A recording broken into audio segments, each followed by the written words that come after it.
Hi ಸ್ನೇಹಿತರೆ, ಎಲ್ಲರಿಗೂ ನಮಸ್ಕಾರ.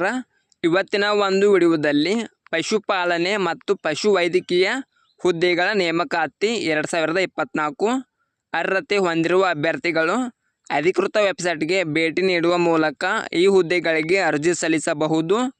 ಈ ಹುದ್ದೆಗೆ ಪುರುಷ ಮತ್ತು ಸ್ತ್ರೀಯರು ಕೂಡ ಅರ್ಜಿ ಸಲ್ಲಿಸಬಹುದು. ಈ ಹುದ್ದೆಯ ಬಗ್ಗೆ ಸಂಪೂರ್ಣವಾದ ಮಾಹಿತಿ ಕೊಡುತ್ತೇನೆ. ವಿಡಿಯೋ ಸ್ಕಿಪ್ ಮಾಡಿದ ಕೊನೆ ತನಕ ನೋಡಿ. ಇಲಾಖೆ ಹೆಸರು ಪಶುಪಾಲನೆ ಮತ್ತು ಪಶುವೈದ್ಯಕೀಯ. ಹುದ್ದೆಗಳ ಸಂಖ್ಯೆ 400.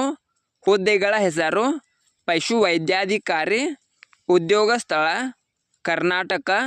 ಅಪ್ಲಿಕೇಶನ್ ಮೋಡ್ ಆನ್ಲೈನ್ ಮೋಡ್ ಆಗಿರುತ್ತದೆ. ವೇತನದ ವಿವರ ನೋಡೋಣ.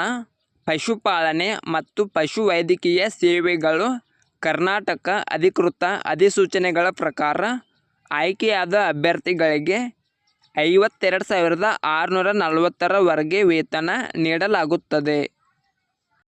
ವಯಸ್ಸಿನ ಮಿತಿ ನೋಡೋಣ. ಪಶುಸಂಗೋಪನೆ ಮತ್ತು ಪಶುವೈದ್ಯಕೀಯ ಸೇವೆಗಳ ಕರ್ನಾಟಕ ನೇಮಕಾತಿ ಅಧಿಸೂಚನೆ ಪ್ರಕಾರ ಅಭ್ಯರ್ಥಿಯು 24 ಜೂನ್ 2024ರಂತೆ ಕನಿಷ್ಠ 18 ವರ್ಷಗಳು ಮತ್ತು ಗರಿಷ್ಠ 35 ವರ್ಷಗಳನ್ನು ಹೊಂದಿರಬೇಕು. ವಯೋಮಿತಿ ಸಡಿಲಿಕೆ ನೋಡೋಣ. CAT 2A 2B 3A 3B OBC ಅಭ್ಯರ್ಥಿಗಳಿಗೆ 3 ವರ್ಷಗಳು. SC ST CAT 1 ಅಭ್ಯರ್ಥಿಗಳಿಗೆ 5 ವರ್ಷಗಳು. ಶೈಕ್ಷಣಿಕ ಅರ್ಹತೆ ನೋಡೋಣ. ಪಶುಪಾಲನೆ ಮತ್ತು ಪಶುವೈದ್ಯಕೀಯ ಸೇವೆಗಳ ಕರ್ನಾಟಕ ಅಧಿಕೃತ ಅಧಿಸೂಚನೆ ಪ್ರಕಾರ ಅಭ್ಯರ್ಥಿಯು BVSC BVSC ಮತ್ತು BSc ಪದವಿಯನ್ನು ಯಾವುದೇ ಮಾನ್ಯತೆ ಪಡೆದ ಮಂಡಳಿಗಳು ಅಥವಾ ವಿಶ್ವವಿದ್ಯಾಲಯಗಳಿಂದ ಪೂರ್ಣಗೊಳಿಸಿರಬೇಕು. ಆಯ್ಕೆ ವಿಧಾನ ನೋಡೋಣ. ಲಿಖಿತ ಪರೀಕ್ಷೆ ಮಾಡಿ ಅಭ್ಯರ್ಥಿಗಳನ್ನು ಆಯ್ಕೆ ಮಾಡಲಾಗುತ್ತದೆ.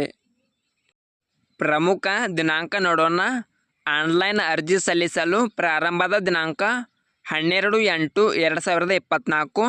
ಆನ್ಲೈನ್ ಅರ್ಜಿ ಸಲ್ಲಿಸಲು ಕೊನೆಯ ದಿನಾಂಕ 12 ಸೆಪ್ಟೆಂಬರ್ 2024. ಈ ವಿಡಿಯೋ ಇಷ್ಟವಾದರೆ ಲೈಕ್ ಮಾಡಿ, ಶೇರ್ ಮಾಡಿ. ನಿರಂತರ ಉದ್ಯೋಗದ ಮಾಹಿತಿಗಾಗಿ ಸಬ್ಸ್ಕ್ರೈಬ್ ಮಾಡಿ. ನಾವು ಹಾಕುವ ಎಲ್ಲ ಹೊಸ ಅಪ್ಡೇಟ್ಗಳು ನೋಟಿಫಿಕೇಷನ್ ಮೂಲಕ ಬಂದು ತಲುಪುತ್ತವೆ.